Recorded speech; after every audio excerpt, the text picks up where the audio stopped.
दोस्तों, यदि GST return को फाइल करते हुए टैक्स पेयर के द्वारा कुछ गलतियां कर दी गई हैं, जैसे कि जीएसटीआर 1 में या फिर इनपुट टैक्स क्रेडिट को क्लेम करते हुए, तो उसे जीएसटी ऑफिसर किस प्रकार चेक करेगा, इसके लिए नई गाइडलाइंस जारी की गई हैं।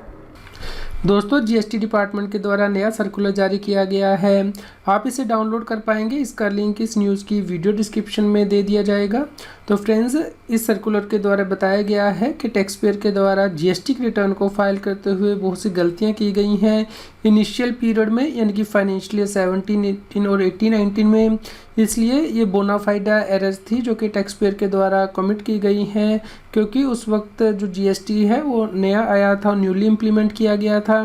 इसलिए जीएसटी ऑफिसर रिटर्न की स्क्रूटनी करते हुए नीचे दिए गए पॉइंट को ध्यान में रखेगा। यानी कि पहला इशू ये आ रहा था कि जो जीएसटी 1 टैक्स पेयर के द्वारा फाइल की गई है, उसमें टैक्स पेयर ने गलती से जो आउटवर्ड सप्लाई है वो B2C में दिखा दी थी, जबकि ये डिटेल जो है B2B में दिखानी थी।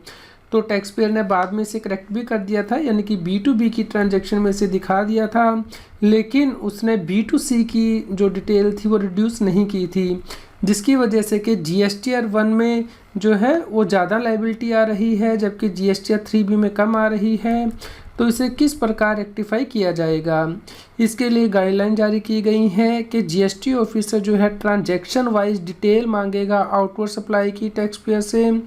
जो पीरियड स्क्रूटनी के लिए उठाया गया है, और उसे रिकंसाइल किया जाएगा कैटेगरी वाइज कि जीएसटी 1 में कितनी आपने सेल दिखाई है B2B की और B2C की। इस प्रकार इन ट्रांजैक्शंस को आइडेंटिफाई किया जाएगा, और कौन सी ऐसी ट्रांजैक्शंस हैं जो कि पहले B2C में दिखाई गई थी लेकिन बाद में B2B में शिफ्ट कर दी गई थी। इसलिए इन ट्रांजैक्शंस का जो है रिकॉर्ड वो देखा जाएगा।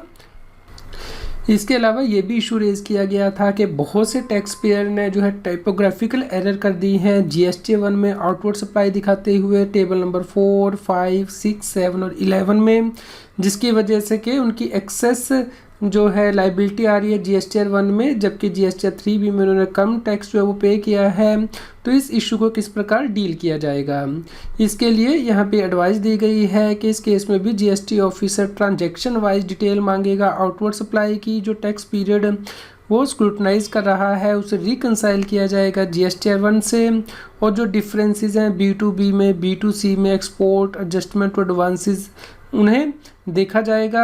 और यदि B2B की ट्रांजैक्शंस हैं तो उस केस में रिसिपिएंट से अंडरटेकिंग भी मांगी जाएगी कि रिसिपिएंट के द्वारा excess input tax credit claim नहीं किया गया है, क्योंकि सप्लायर ने यहाँ पे जो है गलती से अमाउंट जीएसटी 1 में दिखा दिया था ज़्यादा, तो उसकी वजह से रिसिपिएंट ने इनपुट टैक्स क्रेडिट क्लेम नहीं किया है। तो ये बहुत इंपॉर्टेंट अपडेट है कि आपको रिसिपिएंट से अंडरटेकिंग लेनी होगी। इसके अलावा एक्सपोर्ट के केस में जो टर्नओवर है एक्सपोर्ट की वो वेरीफाई की जाएगी, जो जीएसटी ऑफिसर ने रिफंड दिया है उसके साथ। दोस्तों, अगला जो इश्यूज़ है वो बहुत इंपॉर्टेंट है, क्योंकि नॉर्मली देखा गया है कि जो रिसिपिएंट ने इनपुट टैक्स क्रेडिट क्लेम किया है जीएसटीआर 3B में वो ज़्यादा है, जबकि जीएसटीआर 2A में इनपुट टैक्स क्रेडिट कम आ रहा है। इसकी वजह है क्योंकि सप्लायर ने B2B सप्लाई को B2C सप्लाई रिपोर्ट कर दिया था जीएसटीआर 1 में, और वो उसे अमेंड भी नहीं कर पाए थे, और इसके लिए जो टाइम लिमिट है वो भी एक्सपायर हो गया था, जिसकी वजह से कि ट्रांजैक्शंस रिसिपिएंट के जीएसटीआर 2A में नहीं आई हैं, जिसकी वजह से कि जीएसटी ऑफिसर ने नोटिस इशू किए हैं रिसिपिएंट को कि उसने इनपुट टैक्स क्रेडिट ज़्यादा क्लेम कर लिया है। इसके अलावा कुछ ट्रांजैक्शंस ऐसी भी हैं जहां पे कि B2B सप्लाई को किसी दूसरे जो है टैक्स पेयर के जीएसटीआर नंबर में डाल दिया गया है, यानी कि जो रिसिपिएंट है उसका जीएसटीआर नंबर की बजाय किसी दूसरे का जीएसटीआर नंबर रिपोर्ट कर दिया गया है। इसके अलावा कुछ सप्लाई ऐसी भी हैं जहां पे कि सप्लायर ने B2B की ट्रांजैक्शंस को मिस कर दिया है रिपोर्ट करने में जीएसटीआर 1 में, जिसकी वजह से कि जीएसटीआर 2A में ये नहीं आ पाए हैं, और टैक्स पेयर ने जीएसटीआर 3B में ज़्यादा ITC क्लेम किया है। तो इस केस में जीएसटी डिपार्टमेंट के द्वारा एक गाइडलाइन जारी की गई है जीएसटी ऑफिसर को कि यदि डिफरेंस आता है इनपुट टैक्स क्रेडिट जो क्लेम किया है टैक्स पेयर ने वो 2.5 लाख रुपीज़ से ज़्यादा है, पर सप्लायर यहाँ पे देखा जाएगा। तो उस केस में चार्टर अकाउंटेंट से सर्टिफिकेट लिया जाएगा कि सप्लायर ने आउटपुट ट्रांजैक्शंस और जो टैक्स है वो सही से पे कर दिया है सेक्शन 16 के अकॉर्डिंग जीएसटी एक्ट के। इसके अलावा जो डिफरेंस है इनपुट एज क्रेडिट क्लेम का CGST, SGST, IGST का पर सप्लायर यदि वो 2.5 लाख से कम है तो उस केस में रिसिपिएंट को कहा जाएगा कि वो लेजर कन्फर्मेशन दे सप्लायर से अपने सर्टिफिकेशन के साथ कि जो लेजर में बैलेंस है वो मैच कर रहा हो। इस प्रकार जो डिफरेंस है ITC क्लेम का उसे अलाउ किया जाएगा। इस बेसिस पे ये बहुत बड़ा जो है क्लैरिफिकेशन इशू किया गया है GST डिपार्टमेंट के द्वारा। इस प्रकार दोस्तों आप चार्टर अकाउंटेंट से सर्टिफिकेट ले सकते हैं कि सप्लायर ने टैक्स जो है वो पे कर दिया है B2B सप्लाई पे, भले ही वो उसने GSTR 1 में रिपोर्ट नहीं किया है या किसी दूसरे GSTR नंबर में रिपोर्ट कर दिया है। और यदि जो डिफरेंस है वो पर सप्लायर 2.5 लाख रुपये से कम है तो उस केस में आप लेजर कन्फर्मेशन ले सकते हैं सप्लायर से और इनपुट एज क्रेडिट क्लेम कर सकते हैं GST एक्ट के अंतर्गत।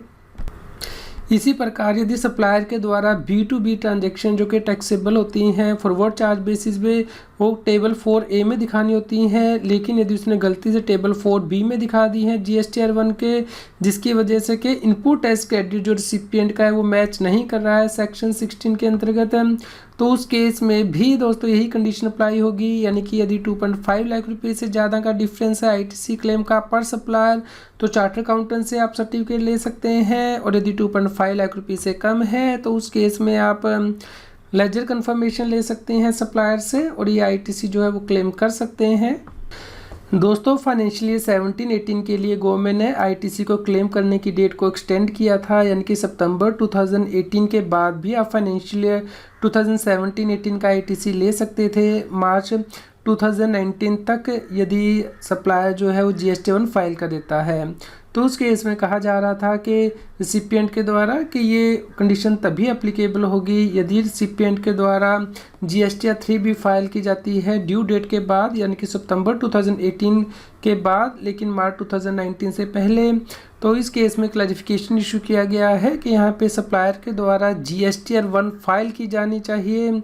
टिल मार्च 2019 फाइनेंशियल ईयर 17-18 के लिए। इसलिए ये सिर्फ उन्हीं टैक्स पेयर के लिए एप्लीकेबल होगी जिन्होंने कि ITC भी इस एक्सटेंडेड पीरियड के दौरान ही क्लेम किया है, यानी कि सितंबर 2018 की जो ड्यू डेट है उसके बाद टिल मार्च 2019 की ड्यू डेट तक।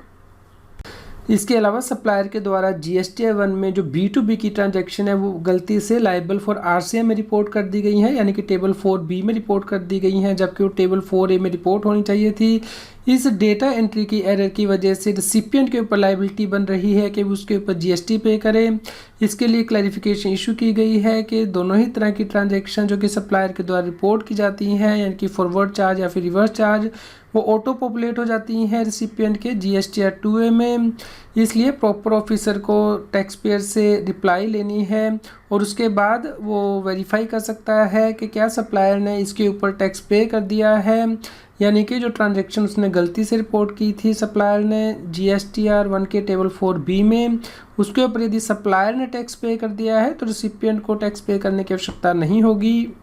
इसके अलावा कुछ टैक्स पेयर में ये भी रिप्लाई रिसीव किया जा रहा है रिसिपिएंट से कि जो इन एलिजिबल ITC था जो कि ASMT 10 के नोटिस में GST ऑफिसर के द्वारा दिखाया जा रहा है वो ऑलरेडी टैक्स पेयर के द्वारा रिवर्स किया जा चुका है सब्सिक्वेंट पीरियड के रिटर्न में, लेकिन क्योंकि GSTR 3B में इसकी रिपोर्ट करने के लिए कोई सेपरेट कॉलम नहीं है तो ये रिवर्सल जो है वो किस प्रकार चेक किया जाएगा, इससे कैसे डील करें। इस केस में टैक्स पेयर के द्वारा जो GSTR 3B के टेबल 4B सब क्लोज 2 में रिवर्सल किया गया है स्पेसिफाइड रिटर्न पीरियड में, उसके लिए जो ट्रांजैक्शन वाइज लिस्ट है वो ली जाएगी GST ऑफिसर के द्वारा और वेरीफाई किया जाएगा कि कौन सा ITC रिवर्स किया गया है। इसके अलावा GST ऑफिसर DRC 3 को भी चेक कर सकता है जो कि टैक्स पेयर के द्वारा फाइल किया गया है। दोस्तों ये गाइडलाइन जो है वो क्लैरिफिकेटरी नेचर की हैं और डिपेंड करता है कि फैक्ट एंड सर्कमस्टेंस क्या है GST एक्ट के अंतर्गत, इसलिए GST ऑफिसर अकॉर्डिंगली इन प्रोविजंस को अप्लाई करेगा। आप इस सर्कुलर को डाउनलोड कर सकते हैं, इसका लिंक इस न्यूज़ की वीडियो डिस्क्रिप्शन में भी दिया गया है। उम्मीद करते हैं आपके लिए यह न्यूज़ यूज़फुल रही होगी। कृपया लाइक कीजिए, शेयर कीजिए ताकि सभी लोगों तक ये जानकारी पहुंच पाए और वो जीएसटी की कंप्लायंस कर पाएँ। रेगुलर जीएसटी और टैक्स अपडेट के लिए इस चैनल को सब्सक्राइब करें। फ्रेंड्स, आप टीडीएस, इनकम टैक्स, जीएसटी और अकाउंटिंग सॉफ्टवेयर ऑडिट ट्रेल के साथ कंप्लायंस आसानी से कर सकते हैं। इन सॉफ्टवेयर के डेमो देखने के लिए आप हमें मोबाइल नंबर के साथ ईमेल कर दीजिए taxil@gmail.com पर। आप हमें Telegram app CA Satbir Singh Taxil पर ज्वाइन कर सकते हैं ताकि आप जीएसटी और इनकम टैक्स के रेगुलर अपडेट अपने मोबाइल पर ही प्राप्त कर सकें।